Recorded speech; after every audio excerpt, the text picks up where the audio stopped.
ready for this? Our year 0 to 3 staff are ready. They have had 3 days of training last year, and we've got a professional development day coming up on Monday, next Monday. So it's interesting, are we ready? We've done the best we can. Our new graduates have been at university for 3 years learning how to teach literacy, and yet people think we can learn it after 4 days of professional development, the new structured literacy. But we're professional. A lot of our staff have done online training, been going to different courses in their own time. So I think we're as ready as we can be. What have schools been doing? Just explain what the approach to literacy has been that is now being replaced, Sure. if you like, with the structured literacy Sure. approach. Most schools have been doing what has been termed a balanced approach, where there are many tools in the kitty to teach literacy, which includes phonics, but also includes visualization, inferencing, comprehension. So there's many ways to teach reading. And so most schools have done a balanced approach. The government thinks that this hasn't worked because our reading levels are poor. And so they've decided to go for a structured approach to make it consistent, I guess, across all schools in the country. What the Minister says is that for almost all students, a structured approach to the teaching of literacy is needed. Could you break it down for us a little more about what that looks like in the classroom? Yes, so I think it's going to be a lot of phonics teaching, and I think it's going to be a lot of recognising words, and it's going to be having a specific spelling program. It's going to have a big focus on vocabulary. So I think it'll be all right. If you had a choice to do structured literacy or stick with what you were doing, what would you have chosen? If we had a choice, our data shows that our balanced approach was working for our school. So I think we would have stayed the same. Our data shows that our reading program is okay. I understand where the government's coming from. There are a lot of schools that are failing students. There are many schools that don't have quality teachers, and it's a different issue. And there's poverty, which is also a different issue, but all these affect learning. So you can say it is at the reading program, or can you look at other factors? Research just out today saying that hungry students can be 4 years behind. Sure. Okay. Yeah. So I probably agree with that, Catherine. Having a look at this data that the Minister's using, 56% of Year 8 students are at the expected level for reading, which means nearly half aren't. Just 35% are there for writing. Can we talk about the teaching of writing these days, please? Yeah, it's really tricky. And with the structured literacy, I actually don't know what they're going to do with the writing program. We haven't been informed about what teachers are expected to do now. We haven't been informed about assessment of writing. We haven't been informed about assessment of reading, by the way. We haven't been informed by how we're going to assess the new maths curriculum either, which I heard you mention in your introduction. Is this the issue? Not so, in your instance anyway, and with people you're talking to, not so much resistance to the change, but the speed of it. Yes, it's the speed of it. Definitely the speed that it's been brought in.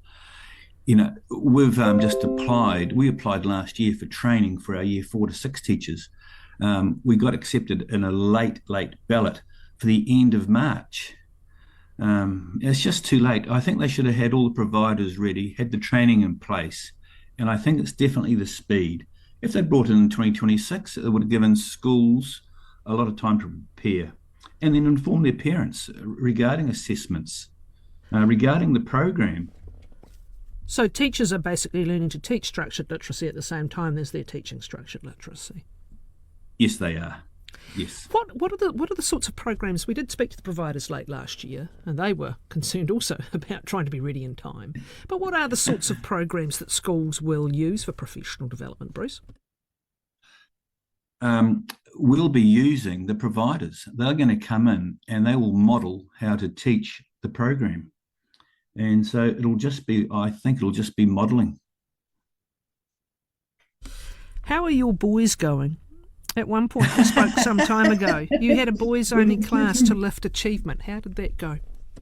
Yeah, that program worked really well. We did it for 3 years. And for those particular boys, it worked really, really well. We stopped the program because we didn't need it for the next group of boys that were coming through, and we had a 50-50 split in boys and girls. But for that program we did, it was excellent for those kids, not for those boys. All right, let's have a look at the preparedness of graduate teachers for a lot of this stuff. The structured literacy, the curriculum changes coming in with maths also, the teaching of phonics, which is to be tested every couple of years, I think. How prepared are graduate teachers or relatively new teachers for this model of teaching? They're not prepared, Catherine. So it's going to be up to the schools that employ beginning teachers to support them in their journey of learning the curriculum, and especially the writing, reading, and maths curriculum. They're not prepared. The early teaching education facility, the initial training education facilities, they haven't had the time either to prepare their students. So it's not their fault, but the new grads aren't ready. The resources that are made available by the ministry and others, are they adequate, or does this kind of training and professional development require hands-on work? I think it's hands-on work, Catherine. Resources is an interesting discussion as well. Our school, we've got 450 children and about 250 in year 0 to 3 maybe. We spent $17,000 on brand new resources last year, so we can start this year. The ministry reimbursed us $1,700, 10%. Now, we, in the old money, we're a high decile school, but having to fund 90% of a mandated resource, that's just totally unfair. There's no equity there at all. What will it mean for schools who can't dip into funds that way? I think that depending on the community that you're teaching in and regarding your equity index funding, you'd probably get a little bit more money for your resources. Just because we're a high decile school, the government thinks that we can be self-sufficient. Well, we can't. We needed more support for funding these resources, and I was very disappointed that we only got 10%. Listening to that, and listening also to the concern at the rate of change and having to start the change before you've been able to train people, park that. Overall, how are you feeling about the change in approach? I'm feeling okay. I probably sound a bit negative, Catherine, but I'm actually feeling okay. The government's made a decision and we have to get on board with it. It's no good protesting it. It's no good not doing the program and keep doing what you were doing. You've got to do it. So we've jumped in, boots and all. We've tried to be prepared as best as we can. And I think our year 0 to 3 staff at our school are as ready as they can be, and they will do a very, very good job. Yamiki Nui, Bruce Cunningham, Belmont Primary School Principal. Ripeka Lascelles is the new President of the NZEI, Primary Teachers Union, a former Deputy Chair of the Teaching Council of New Zealand and Principal of Te Whatatau o Puta School in the Bay of Plenty. Tēnā koe, Ripeka. Thank you for your time. Kia ora wātu ki a koe, Catherine. Congratulations on the new appointment. It's always a loaded term sometimes, taking on a responsibility like this. How would you describe morale in the sector at this time? Well, the government has been really, really forceful around getting the literacy and numeracy curriculum sorted at a pace that just exceeds what I've seen in my 40 plus years of education. I've been through 3 other curriculum changes, and this one here by far is the one that has gone at such a pace that it is. trapping a man for hours and prompting a woman to flee out a window. The pair were sitting at the table of the camper van when the tree came down on it at Balmoral Recreation Reserve Camping Ground, which is under the management of a charitable trust. The man who was trapped was critically injured. The Hurunui District Council says the cause was high winds, not unhealthy trees. It says it's still gathering information from fire crews who helped in the rescue. All Colombian goods imported to the US are set to be slapped with a 25% tariff. American President Donald Trump made the announcement, along with a host of other sanctions, after Colombia refused to take 2 US military planes carrying deported migrants.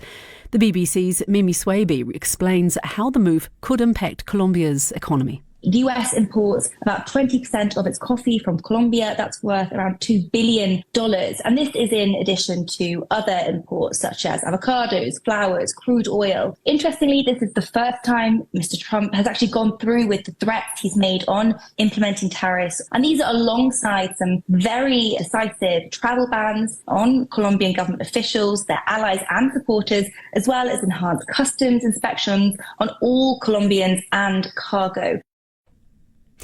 Tens of thousands of Palestinians are being left frustrated at roadblocks in northern Gaza, where Israel is refusing to open crossing points.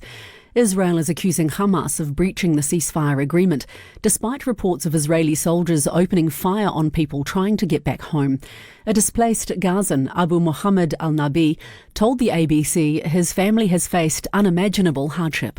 I came here to this place with my children and my little ones, all of them, about 7 young children. We came to this place and, of course, they slept in the freezing cold, in bitter cold weather. No water, no food, no drinks, nothing at all. Israel says Hamas has violated the deal by failing to hand over a female civilian hostage before it handed over female Israeli military hostages.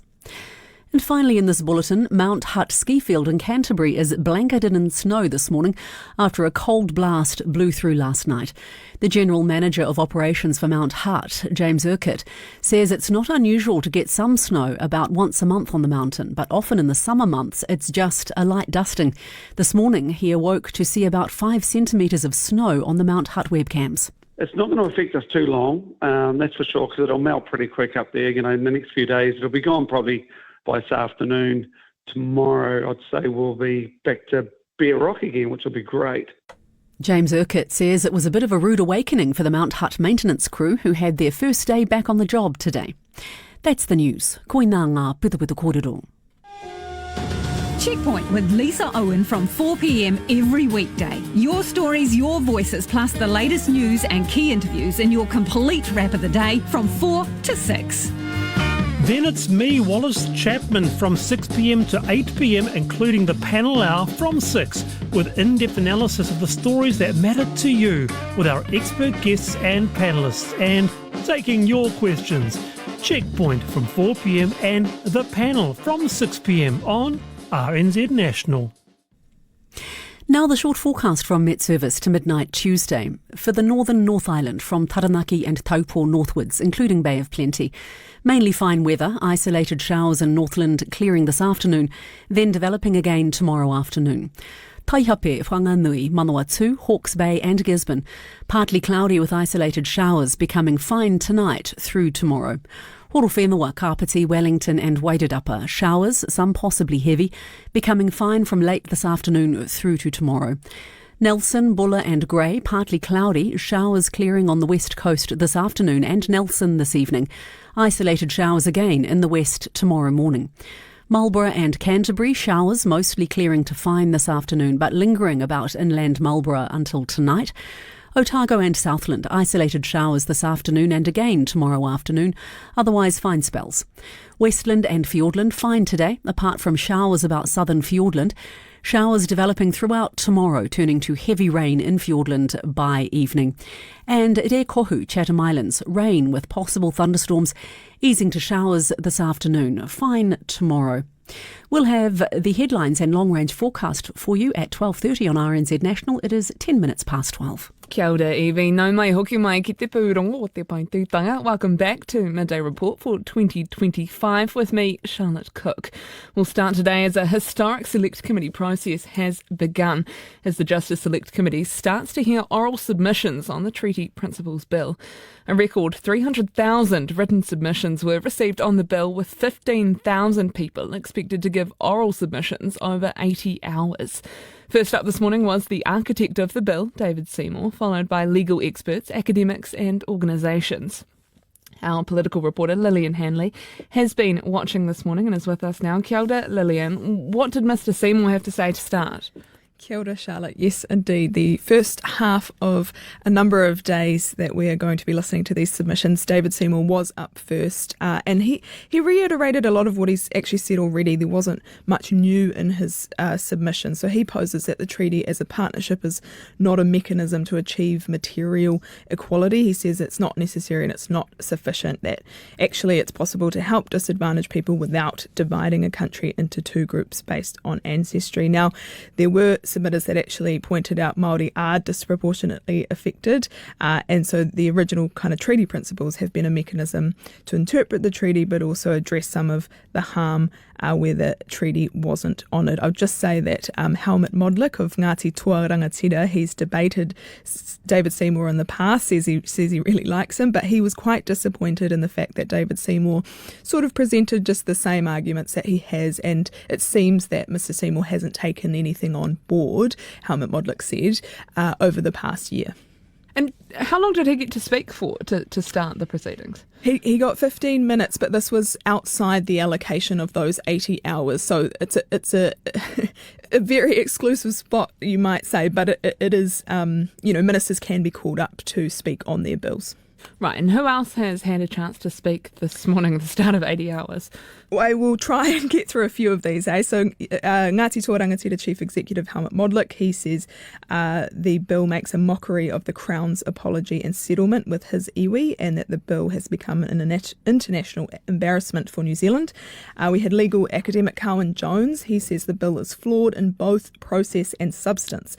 Cowan Jones says the minister also is fully aware the bill is a distortion of the treaty.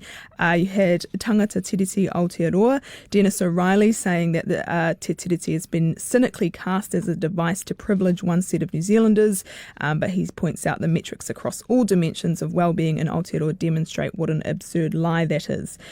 Sir Edward Jury, he's from the New Zealand Māori Council, he made the point that if the New Zealand government, Jury said if this bill was passed, he believed the New Zealand government would be the laughingstock of the Western world.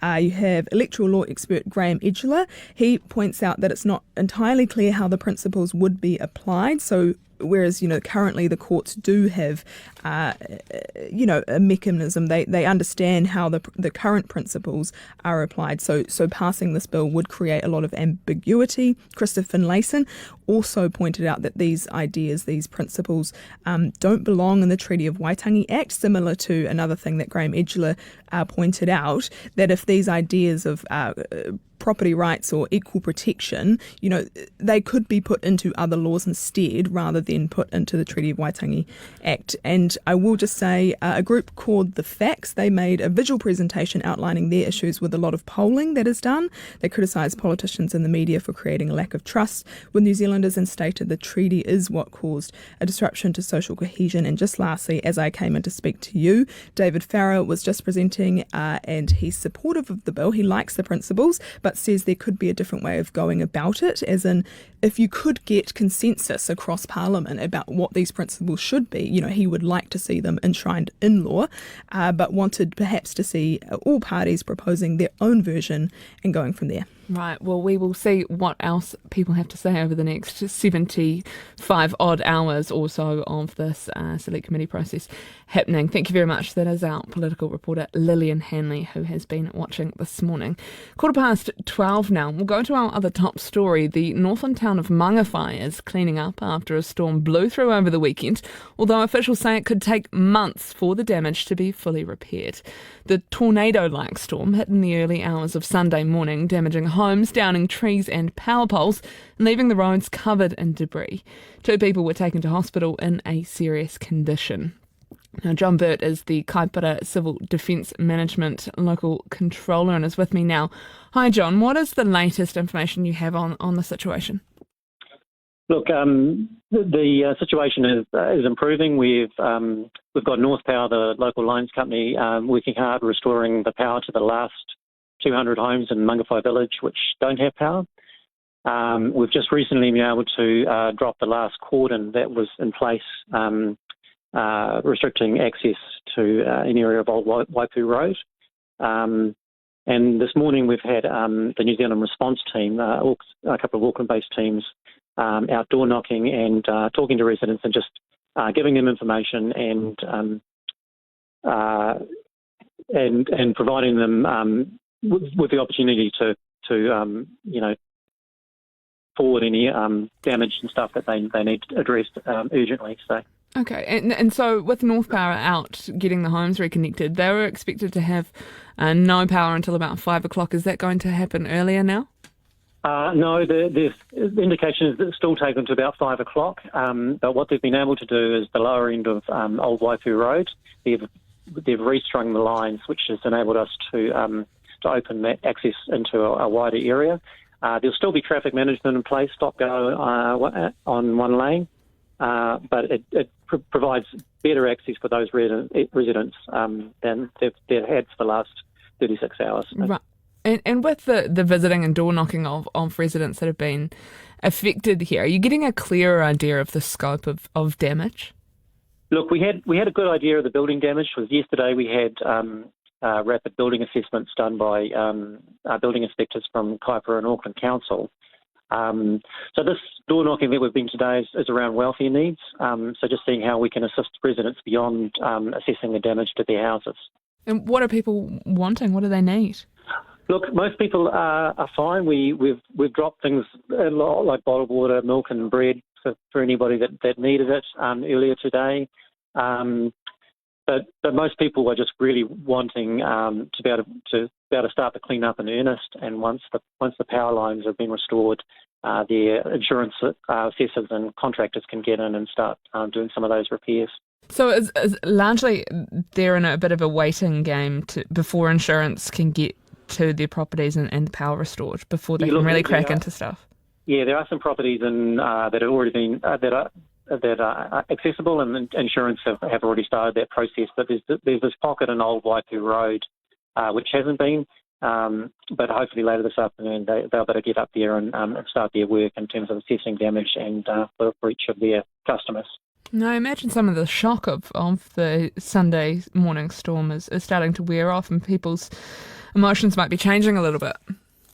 Look, the feedback we've had from the team that's been out this morning is people in good spirits, sharing their experiences, but being quite stoic about, the situation and just looking forward to, moving into the next phase of recovery.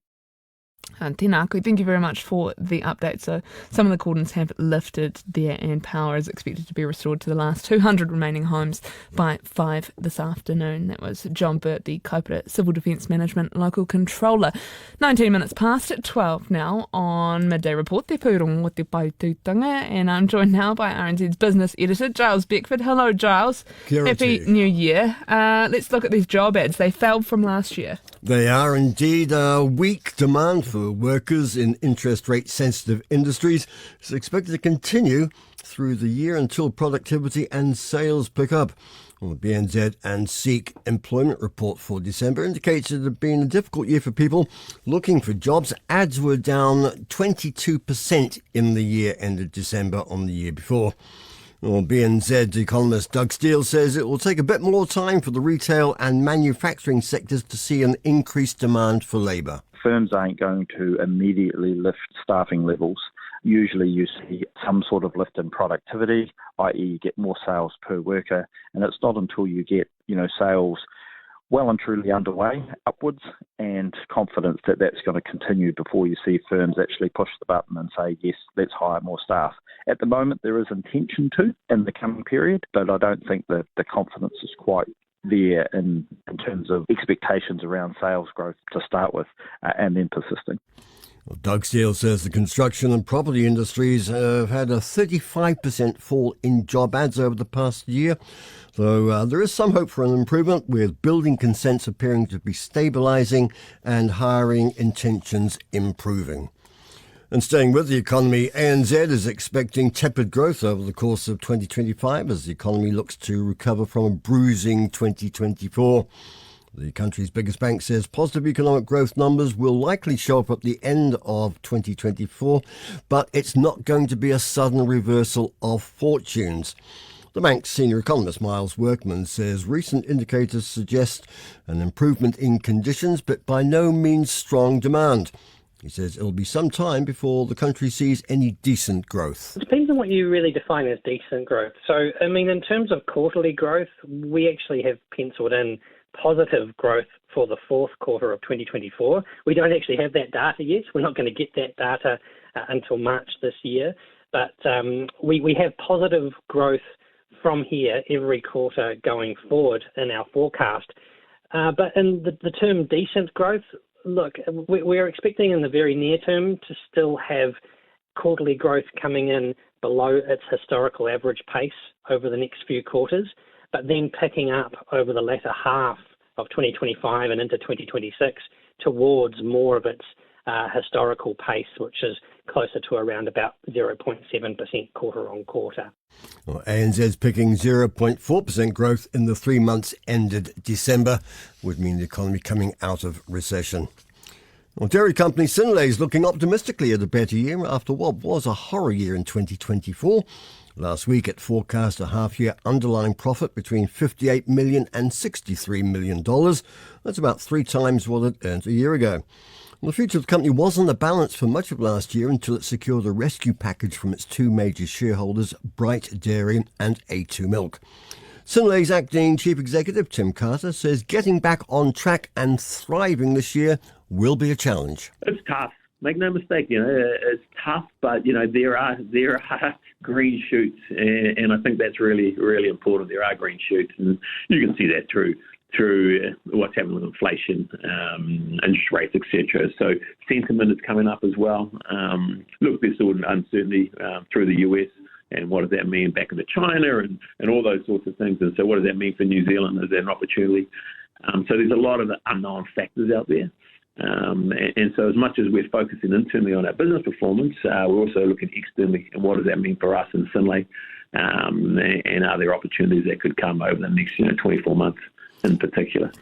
Well, Tim Carter says Synlait is making progress in convincing suppliers who gave notice last year that they would quit to stay in the fold, and there'll be more on that particular topic in the rural news just after the 12:30 headlines. Well, the head of the World Trade Organization says politicians, business people and commentators just need to calm down about the prospect of Donald Trump reimposing tariffs. Ngozi Okonjo-Iweala concedes tariffs and their effects are worrying, and that President Trump may look to use them as leverage on bigger geopolitical issues. However, she says until there's detail and action, people should, in her words, chill. We shouldn't get overexcited about the issue of tariffs. Let's wait and see what actually is done. So I'm just saying, could we take a deep breath? Let's chill to our members. Let's not overreact. Let's not think of tit for tat. That's the Director General of the World Trade Organization, Ngozi Okonjo-Iweala. And as you may have heard in the news, President Trump has in fact slapped 25% tariffs on South American country Colombia. That's in retaliation for the Bogota government refusing to let 2 US military planes carrying deportees land. Well, 25 minutes past 12 or thereabouts. Time to catch up with what's happening on the markets. I'm joined for the first one of the year by Tom Rattray from Craig's Investment Partners. Kia ora to you, Tom. Kia ora, Giles. All right. Now, I'm assuming with Australia on holiday, with the top half of the North Island on holiday, it's a pretty subdued market out there. Pretty light trading today. The New Zealand market, or the NZX, is weaker, down about 0.594%, 12,947 points at last. Movements of note. Synlait milk after that update has moved again up 18% to 59 cents. Mercury Energy up 1.16% to $6.10. Chorus up 105% to $8.69. Air New Zealand up 81.81% to 62 cents. Somerset up 0.78% to $12.90. And in the laggards, Auckland Airport down 2.9% to $8.52. Genesis Energy down 1.75% to $2.25. A2 Milk down 1.54% to $6.41. And Fisher & Paykel down 1.28% to $37.90. OK, well, we can skip the Aussie market, not open, straight to the Kiwi dollar. Yeah, so the Kiwi dollar's softened against most of our major currencies, buying 56 cents, 0.56 US dollars, 0.9041 Australian dollars, 0.4568 Great British pound, 0.5435 euro, 88.58 Japanese yen, and 4.1295 Chinese yuan. Which leaves us with interest rates, oil and gold. So the New Zealand 3-month bank bill softened a little bit at 4.02%, with the 5-year at 3.72% and the 10-year at 4.135%. US dollars Brent spot crude is buying at 79.4, and gold is buying at $2,763 an ounce. Thank you very much. That's Tom Rattray from Craig's Investment Partners. One other item of business news this lunch hour. The Dunedin-based cancer diagnostic firm Pacific Edge says it's been given a 2-month extension by US authorities for Medicare insurance coverage of its tests. Medicare payments were set to end near the end of February, but that deadline's now been pushed out until late April. No explanation for the extension has been given, although Pacific Edge says it's been making representations to various US government and official agencies and the incoming Trump administration. We'll wrap it all together for you. First one of the year at around 5:30 in Checkpoint. But for now, Charlotte, that is business. Kia ora. Thank you very much, Charles. Good to have you back on the show and be back for 2025. 28 minutes past 12 now, so we'll go to sport with Bridget Tunnicliffe. Hi, Bridget. And Amelia Kerr continues to be a star in cricket. Yeah, the White Ferns all-rounder has been crowned the ICC Women's T20 Cricketer of the Year. Kerr took a record 15 wickets to spearhead New Zealand's World Cup triumph in the UAE and was named Player of the Tournament. The 24-year-old took a New Zealand record 29 wickets across the year with her leg spin and also scored 387 runs. Two-time Australian Open champion Yannick Sinner has set his sights on mastering clay and grass courts to make himself a complete player. The Italian claimed his third hardcourt Grand Slam title with victory over Alexander Zverev in Melbourne last night. World number 1 Sinner has reached the semi-finals at the French Open and Wimbledon in the last 2 seasons, and the 23-year-old wants to assert his authority on clay and grass this year. On the other surfaces, I still have to improve. I have to see how it works, and I'm going to put a lot of energy in that, trying to find the right ways and hopefully to go far also in the other Grand Slams. I'm still young and I think I have time to adjust. Breakers coach Petteri Kaponen says he won't be thinking about rebuilding his squad until after this season is over. The Breakers loss to Adelaide last night means they can no longer make the playoffs and have a 9-win, 18-loss record with 2 games remaining. Kaponen says ending the season on a high remains the immediate focus. After this, it's maybe time to start to think about next season and how the team's going to look. We have some guys under contract, sometimes not, but I don't want to go there yet. We try to finish the season right way and competing. And like I said, this group deserves this. Manchester United are up to 12th in the Premier League following a 1-0 win over Fulham at Craven Cottage. Tottenham Hotspur suffered a 4th straight loss, going down 2-1 to Leicester. And the Philadelphia Eagles are heading towards the Super Bowl. They are leading the Washington Commanders 54-23 with just a few minutes left in the NFC Championship game. The AFC Championship game between Kansas City and Buffalo is this afternoon. Koinanga Purongo Hakinakina. Kia ora, thank you very much, Bridget. It is 12:30 and you're listening to Midday Report, Te Paurongo Te Paitutanga on RNZ National with me, Charlotte Cook. Yahariaki nei, still to come, the Justice Committee has begun to hear some of the 15,000 oral submissions on the Treaty Principles Bill. In the rural news, low prices drive some cucumber growers to terminate their crops early. Coming up later in the show as well, the Auckland Anniversary Day Regatta is underway, so we'll cross to the Waitemata Harbour. And in World Watch, there are accusations that ceasefire agreements in the Middle East have been broken. But first, here are RNZ's top stories with Evie Ashton. MPs have begun hearing the first of what could be 80 hours of oral submissions on the contentious Treaty Principles Bill. A long-time chair of the Waitangi Tribunal, Sir Eri Taihakure Jury, told them the principles described in the bill don't reflect the intent of the Treaty of Waitangi. Māori health leader Lady Tureiti Moxon argued that the bill would allow the Crown to rewrite the treaty in favour of itself. Barrister Graham Edgler told the committee if the bill was about greater protection of property rights or equal protection, they could be put into other laws instead. The last cordon preventing access to homes in Mangawhai has been removed, a day after tornado-like winds tore through the Northland settlement. Workers continuing to get power back onto all properties, and crews have been able to lift downed lines to make it safe for residents to return. Kaipara Civil Defence Controller John Burt told Midday Report teams have been door-knocking to offer welfare support and have been dropping off water, milk and bread. Mr Burt says rapid building assessments of damaged properties are underway. Greens co-leader Chloe Swarbrick is asking the Prime Minister to be clear about the government's plans for privatisation. Christopher Luxon confirmed after questions from Ms Swarbrick last year that the government had no plans for any asset sales. But he now says he's open to conversations about privatisation in the long term. Ms Swarbrick says the Prime Minister should commit to keeping public services and key infrastructure in the ownership of the people. And a Dunanga representative of Canterbury's Banks Peninsula has implored community leaders to hand back an urupa to local iwi.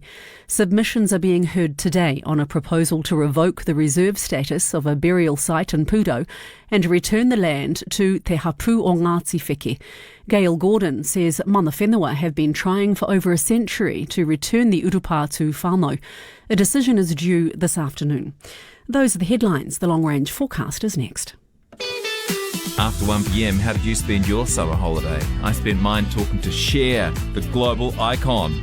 I was in a ratty old t-shirt in a batch up north, and she joined me to talk about getting kicked out of the Hilton Hotel in London and an incident that launched the career of Sonny and Cher. And she gave me some advice on my own wardrobe choices and shared more stories about her early life. That conversation on Afternoons with Jessie Mulligan from 1 p.m. on RNZ National. Now the Met Service long-range forecast for all of Aotearoa to midnight Friday. First, the situation.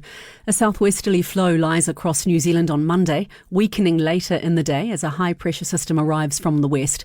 Northwesterlies strengthen over the lower South Island on Tuesday as an active frontal system approaches there from the southwest.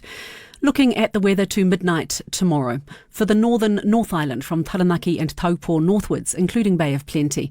Mainly fine weather, isolated showers in Northland clearing this afternoon, then developing again tomorrow afternoon. Taihape, Whanganui, Manawatu, Hawke's Bay and Gisborne.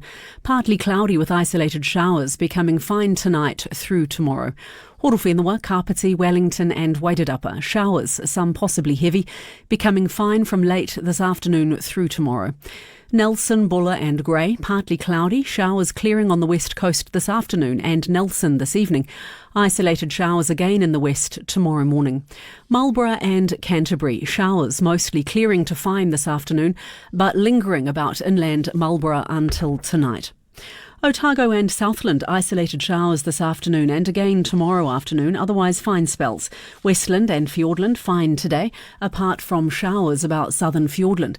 Showers developing throughout tomorrow, turning to heavy rain in Fiordland by the evening.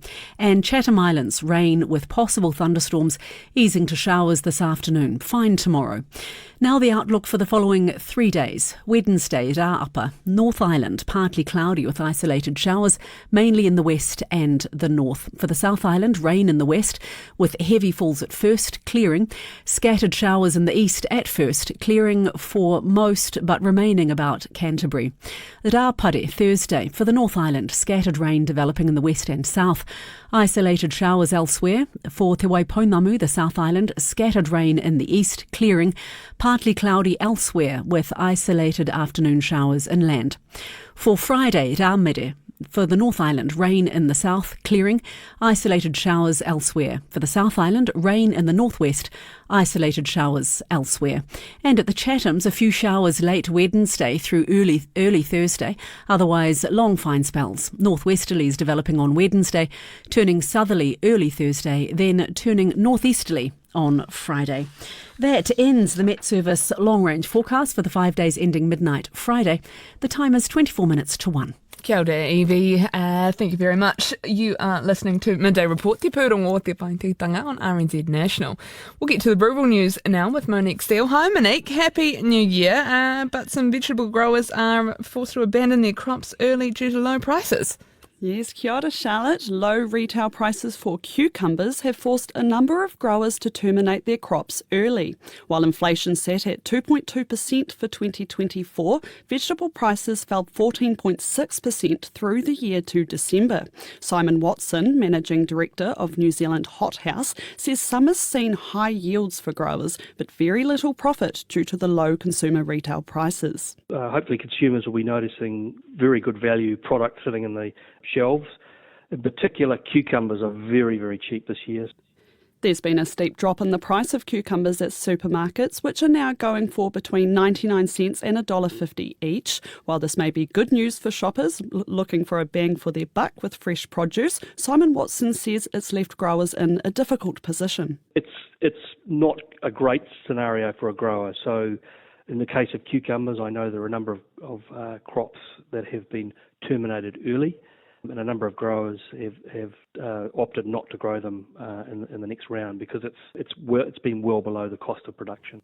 Simon Watson added that it's also a great time for tomatoes, with production high and retail costs low. Northland growers are assessing damage in their orchards today after strong winds and a tornado ripped through Mangawhai over the weekend.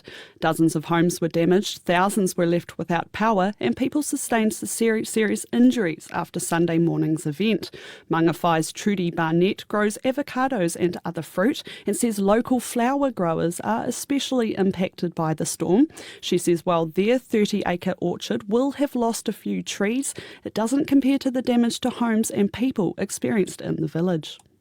Dairy company Synlait says it's winning back farmers who last year gave notice to stop supplying them milk. A majority of its suppliers gave notice to quit at the height of the company's financial crisis last year. Synlait's two big shareholders backed it with a rescue package, and it now expects a half-year underlying profit of between $58 million and $63 million. The company will pay an extra 10 cents a kilogram of milk solids for the next 3 years to farmers committing to supply. That means no cease of supply notices. Acting Chief Executive Tim Carter says it's about convincing suppliers that Synlait is getting its house in order and offers them a secure future. Giving them a proof point that we're making progress, we're headed in the right direction, and we will be profit positive as a half year. So that's the first part. And then the second part, we just wanted to strengthen up that offer. By having strong business performance, it's enabled us to be able to then strengthen up the offer for the medium to long term with our farmers. And so we think those two combined together is a really compelling proposition for our farmers to stay with us for the long term. Tim Carter says other parts of its strategy, including its North Island operations, are delivering to expectations. The Livestock Improvement Corporation says better economic conditions for farmers has driven its $39.1 million half-year profit. The Herd Improvement Cooperative's net profit after tax for the 6 months to November is up nearly 35% on the same time last year, and 6-monthly revenue was up to $185.7 million.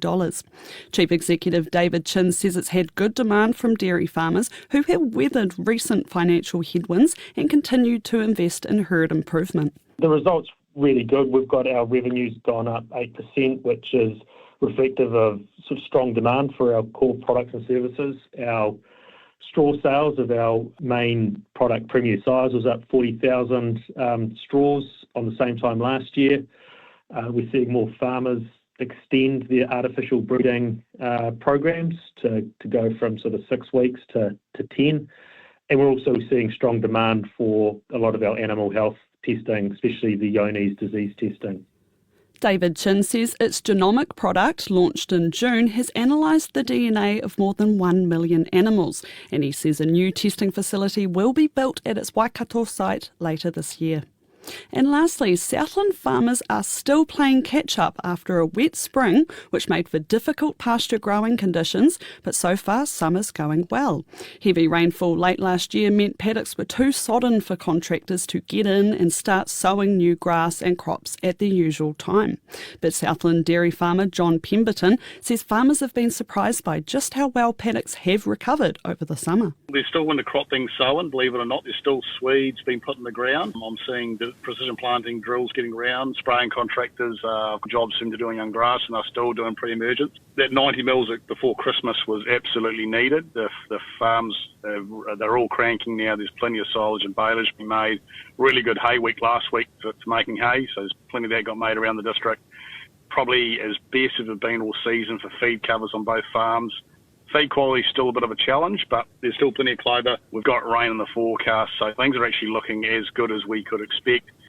John Pemberton says many farmers are still recovering from the mental strain of last year despite recent improvements, and the region's Federated Farmers President Jason Herrick says it has been an especially hard time for arable growers, but he says current growing conditions should help with building up supplementary feedstocks for next winter. And that's the rural news for today. Koia rā te porongo o te taiwhenua. Kia ora, thanks Monique. 18 minutes to 1 now on Midday Report, and let's get to some more sporting news, because the country's oldest sporting event is taking place today, and no, it's not rugby. The Auckland Anniversary Day Regatta has been running for 185 years, making it even older than the America's Cup. The regatta's chairman, Commodore Bill Lomas, is with me now. Kia ora, Bill, are you on the water? Hello. Oh, I'm actually on the land at the moment. I've just jumped off the water from paddling down at the viaduct. Amazing. And how is the weather in Tāmaki Makaurau today? Oh, it's got a little bit of wind out there on the harbour, but as we're on land, we're just trying to deal with it, and we've got a lot of little closed inlets that we can keep sailing and paddling around in, so it's doing very well for us, and the rain's held off, so can't complain about that. All right, tell me about this morning. What's happened so far? So far we've had some, all day we've actually got the dragon boating going on from about 9 o'clock to about 4:30 right in the viaduct. We had tugboat racing. That was 17 of the big tugs around Auckland racing from the bridge all the way through to the ports of Auckland. We've had that classic yachts that were sailing down from West Haven and around the islands. Some of those yachts there have been actually racing in this race for about 120 years. Was their first entry. So, with a little bit of paint and a little bit of fix-up, they keep going strong. I love that. And a little bit of wind must be pretty good for them. Oh, absolutely. Are they fair caning it? Oh, they are, but they're not quite as big as the CLGP ones that were going on the foils the other day. But these ones are keeping nicely. We just don't want the winds too high and carrying on. But there's a whole lot of wind foilers and kite foilers around in Marama and off Takapuna. There's a whole lot of dinghy sails, and we've even had some the Electron yachts over in West Haven this morning as well. Amazing. And so if you're in Tāmaki Makaurau today and you've got an afternoon spare, where can people go? What are the best vantage spots?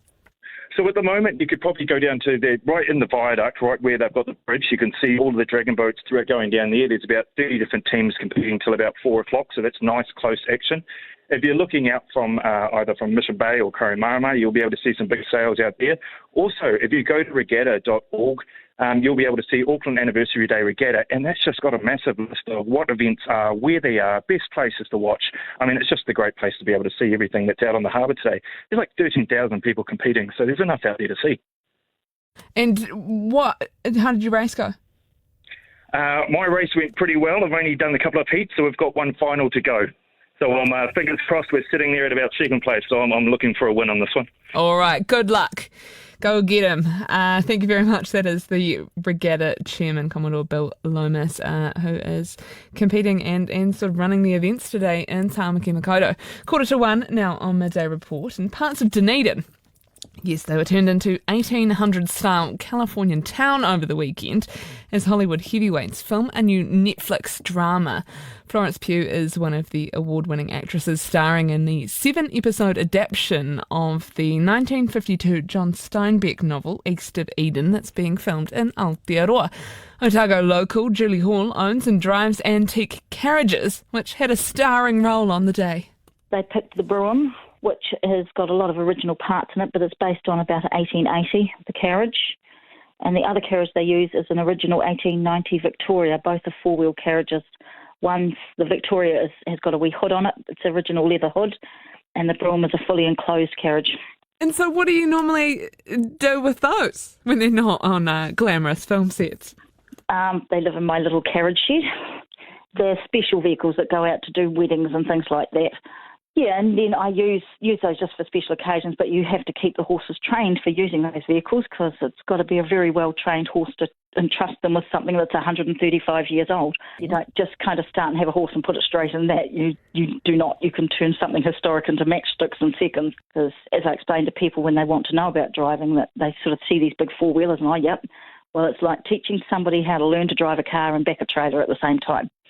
Oh. So, not something you really do.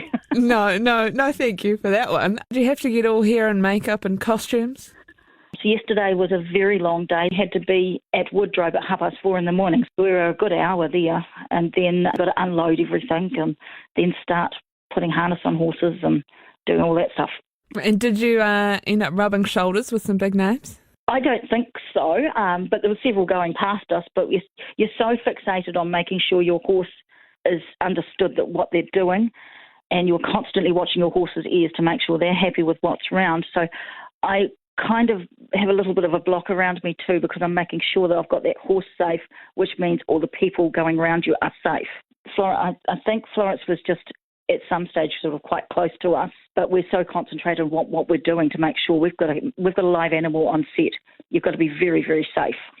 How did Dunedin look? It looked really neat. There's a whole lot of work goes in behind the scenes. The first people on there are the location people, and so they're going and blocking out lines and doing all sorts of things and taking down the modern signs and all that happens long before anybody gets there. And so it looks nice and old, you know. There was a lovely old little newsstand set up, and the Distinction Hotel, you know, it used to be our lovely old post office here, and now it's this hotel.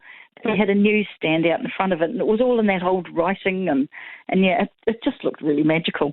That is Julie Hall, who was driving some of the antique carriages involved in the filming yesterday. I'm quite excited about this new drama. A bit of a fan of Florence Pugh.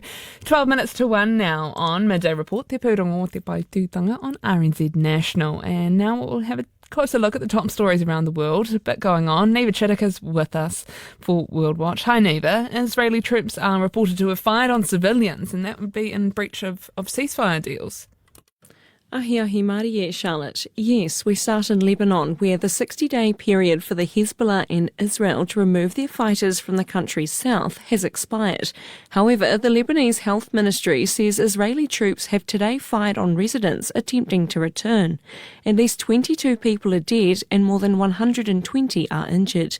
The BBC's Hugo Bashega is in Beirut. This morning, right after this deadline expired, we saw some dramatic images of thousands of residents trying to go back to those towns and villages along the Lebanese-Israeli border. And in recent days, Hezbollah's television station, Al-Manar, actually encouraged residents to go back home. This is an area where Hezbollah has a very strong presence. It still enjoys significant support, despite warnings from the Lebanese Lebanese military and the Israeli military that wasn't safe to do so. So in some places, in the south, the Israeli military still has a presence, and we've seen those shootings happening. The Israeli military confirming that it had opened fire. It didn't confirm that it had hit people. It also said that some people had been detained for interrogation. So it shows a very tense situation there, as the Israelis say that this withdrawal is going to continue gradually.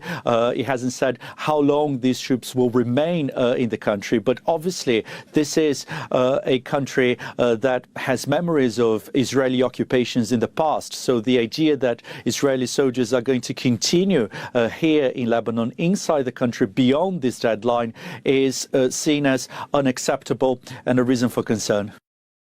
A similar situation is unfolding in northern Gaza, where thousands of people are being barred from re-entering their homes by the Israeli military. One person is believed to have died. A dispute over the order Hamas is using to release hostages is said to be the reason for the Israeli military blockade 1 week into the ceasefire deal.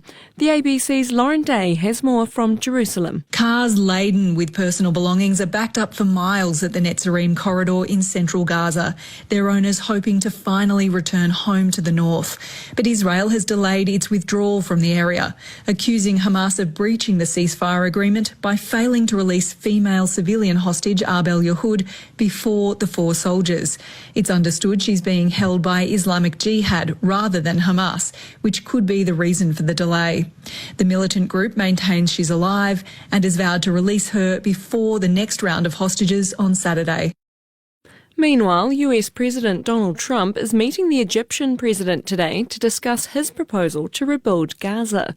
I'm looking at the whole Gaza Strip right now, and it's a mess. I'd like Egypt to take people. I'm talking to General El-Sisi, and I'd like Egypt to take people, and I'd like Jordan to take people. You're talking about probably 1.5 million people, and we just clean out that whole thing. It's over the centuries that's many, many conflicts that site.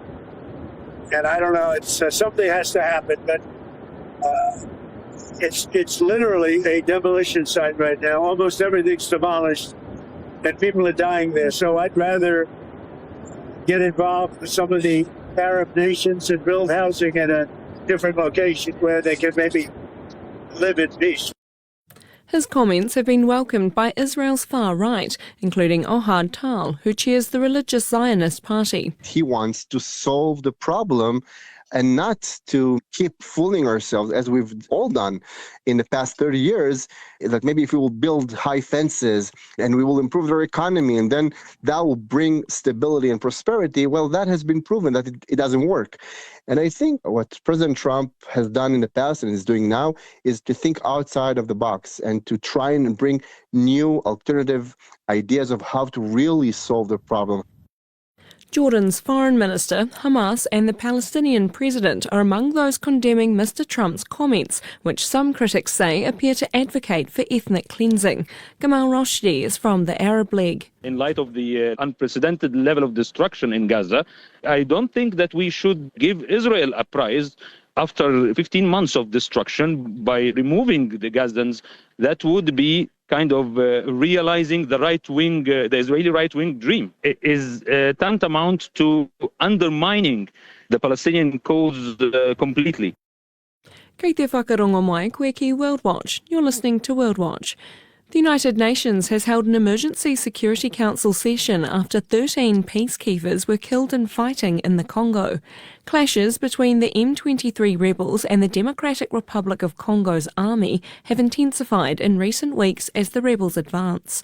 Rwanda has neither confirmed nor denied if it's backing the rebels. Hundreds of people have been killed in the city of Goma, which the rebels are trying to capture. More than 400,000 people have fled in less than a month. These residents are among them. We're especially afraid for our children because if the situation ever gets worse, it will be difficult for them. So we want to spare them. We hear bombs from all sides of our camp for displaced people. That's why I decided to flee, so as not to die there. We're going to Goma, but I heard that there are bombs in Goma too, so now we don't know where to go. If President Tshisekedi is no longer able to lead, he should go and make way for those who can. We can't run away every day. He must find a solution so we can go home. Congo's Foreign Minister Therese Kaikwamba Wagner told the BBC Rwandan forces entering Congolese territory is an act of war. En cet instant même, alors que je me tiens devant vous, une attaque. At this very moment, as I stand before you, an attack of unprecedented gravity is unfolding before the eyes of the world. New Rwandan troops have crossed border posts between Goma and Gisenyi, entering our territory in broad daylight in an open and deliberate violation of our national sovereignty. This is outright aggression, a declaration of war that no longer hides behind diplomatic tricks. Rwanda's UN representative, Ernest Rwamucho, says the Congolese army and its militia allies are pushing for a regime change in Rwanda. He's accused the UN mission of being complicit. By going beyond its mandate of peacekeeping and protecting civilians, MONUSCO has now joined a broader coalition with a clearly stated goal, which is to enact regime change in Rwanda, which is another UN member state. We take this matter very, very seriously as well. Congo and Rwanda have blamed each other for the breakdown of last year's peace process. The M23 rebels first took control of vast parts of the Congo in 2021. South Korean prosecutors have indicted the impeached President Yoon Suk-yeol on charges of leading an insurrection. Mr Yoon's lawyers have criticised the indictment, while the main opposition party welcomed the decision. He's the first sitting South Korean president to be criminally charged. If convicted, Mr Yoon could face years in prison for the martial law decree last month. Insurrection is one of the few charges that a South Korean president does not have immunity from. It is punishable by life imprisonment or death, though the country has not executed anyone in decades. Donald Trump has issued the first tariff of his second US presidency. He's put what he calls a 25% emergency tariff on all goods the US receives from Colombia, after the country refused to take 2 US military flights of deported migrants. Mr Trump says it will come into effect immediately and will be raised to a 50% tariff in a week's time. Colombia's President Gustavo Petro says the migrants are not criminals and should be returned with dignity, while threatening similar retaliatory tariffs. CNN's Steve Contorno has the details. Trump now retaliating with tariffs and threats of more tariffs. He said in a post on social media, quote, "I was just informed that the 2 repatriation flights from the United States with a large number of illegal criminals were not allowed to land in Colombia. This order was given by Colombia's socialist president, Gustavo Petro, who is already very unpopular amongst his people. Petro's denial of these flights has jeopardized the national security and public safety of the United States." So he has then goes on to say that he is taking some action against the Colombian government, including a 25% tariff on goods coming from Colombia immediately, and he's threatening to raise that to up to 50% next week. He also is calling for a travel ban and immediate visa revocations on the Colombian government officials and sanctions on party members and family members that support the Colombian government. A state media exit poll in Belarus suggests leader Alexander Lukashenko has won the presidential election with 87% of the vote.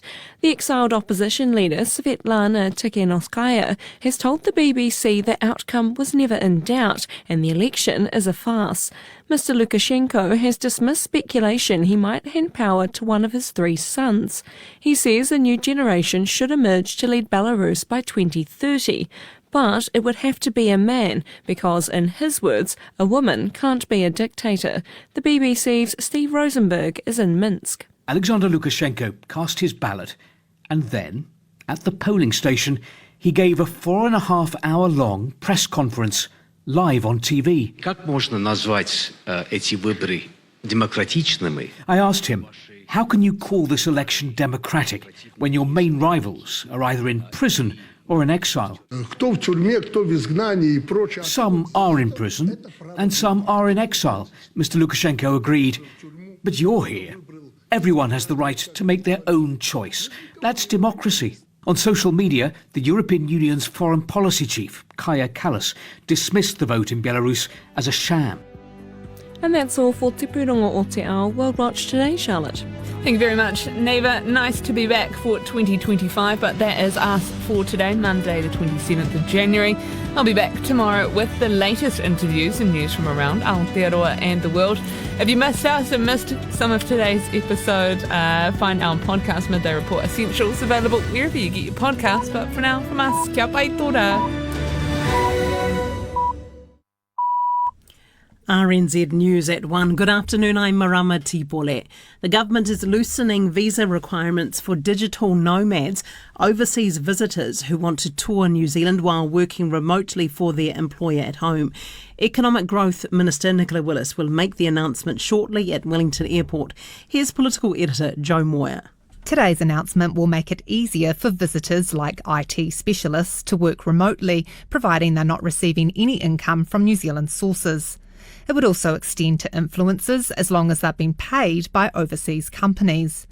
National campaigned in 2023 on a 12-month digital nomad visa to attract skilled mobile people, with the option to apply for a work or residence visa later. This is the first in a rolling maul of initiatives planned this year as the government hones in on economic growth and productivity. Former Treaty Negotiations Minister and Attorney-General Chris Finlayson has told Parliament's Justice Committee the Treaty Principles Bill is misconceived. Parliament has started hearing oral submissions on the bill, which aims to clarify the principles of the treaty and how they're defined and applied in law. Submitting on behalf of the New Zealand Bar Association, Mr Finlayson says the Treaty of Waitangi stands apart from parliamentary sovereignty. Parliament can legislate to provide that the earth is flat and so on. It doesn't make it flat, but this is an issue where it is arguably beyond the competence of Parliament to start interfering with the treaty which was signed between the Crown and Maori in 1840. Chris Finlayson says the bill endeavours to raise a number of principles that do not reflect the relationship of the treaty between the Crown and tangata whenua. A supporter of the Treaty Principles Bill says a parliamentary definition of the principles would provide certainty to the public on how they're applied. Courier Market Research Manager David Farrer says the status quo is leaving people uncertain and anxious over how interpretations of the treaty impact them. Having Parliament come in and say, we're defining or clarifying the principles is a good thing. Now, you can say, let's leave it up to the courts. But ultimately, these are political issues. They're not just judicial issues. David Farrer says all political parties should put forward principles they'd like to see defined in legislation to see if there is common ground. Reports from Goma in the Democratic Republic of Congo say gunfire can be heard in the city centre as M23 rebels close in. The Congolese foreign minister has accused Rwanda of declaring war by sending troops across the border to support M23. Kenya's President William Ruto has called for an urgent meeting of the East African community. He says the two countries should try to solve the conflict without violence. I call for the immediate and unconditional cessation of hostilities. I emphasize the obligation of all parties to facilitate humanitarian access to affected populations and urge both sides to pursue peaceful means to resolving this tragic conflict. William Ruto says the conflict is inflicting untold suffering on the people, particularly women and children. And back home, a Mangawhai resident says most of the help they've received following the devastation from the tornado-like winds yesterday came from the community. The resident, who only wants to be known as Joe, says there's been a lack of presence from civil defence. I haven't seen any civil defence people at all. I mean, the young guy that came and stuck at our house, I don't know where he comes from, but he was very, very nice, that man. Yeah, otherwise it's just terrifying. But no, we haven't really had any help, to be honest, other than the community. Earlier, RNZ spoke to residents who praised local tradies who've been volunteering their time to patch up roofs and help secure people's assets. And Kaibara Civil Defence Controller John Burt told Midday Report Teams have been door knocking to offer welfare support and have been dropping off water, milk and bread. Mr Burt says rapid building assessments of damaged properties are underway. That's the news. If you think RNZ has breached formal standards either on air or in our online content, you have the right to make a formal complaint. This must be made to the broadcaster first within 20 working days of the broadcast. To find out about those standards or to lodge a complaint, go to our website rnz.co.nz and type formal complaint into our search engine. You'll be directed to our formal complaints page. The standards were prepared by broadcasters, including RNZ. This is RNZ National, on air on rnz.co.nz and on your mobile. Jessie Mulligan is next. Right now, though, let's look at the weather around the country. Here's the short forecast from Met Service right through to midnight Tuesday. The northern North Island from Taranaki and Taupo northwards, including Bay of Plenty, mainly fine. Isolated showers in Northland clearing this afternoon, then developing again tomorrow afternoon. Taihape, Whanganui, Manawatu, Hawke's Bay and Gisborne. Partly cloudy with isolated showers becoming fine tonight through to tomorrow. Horowhenua, Kapiti, Wellington and Wairarapa. Showers, some possibly heavy, becoming fine from late this afternoon through to tomorrow. For Nelson, Buller and Grey, partly cloudy. Showers clearing on the west coast this afternoon and Nelson this evening. Isolated showers again in the west tomorrow morning. Now for Marlborough and Canterbury, showers mostly clearing to fine this afternoon, but lingering about inland Marlborough till tonight. Otago and Southland, isolated showers this afternoon and again tomorrow afternoon, otherwise fine spells. Westland and Fiordland, fine today apart from showers about southern Fiordland. Showers developing throughout tomorrow, turning to heavy rain in Fiordland by the evening. And for the Chatham Islands, rain with possible thunderstorms, easing to showers this afternoon and fine tomorrow. It's 6 minutes past 1. I'll be back with headlines at 1:30. We'll have more news and weather again at 2.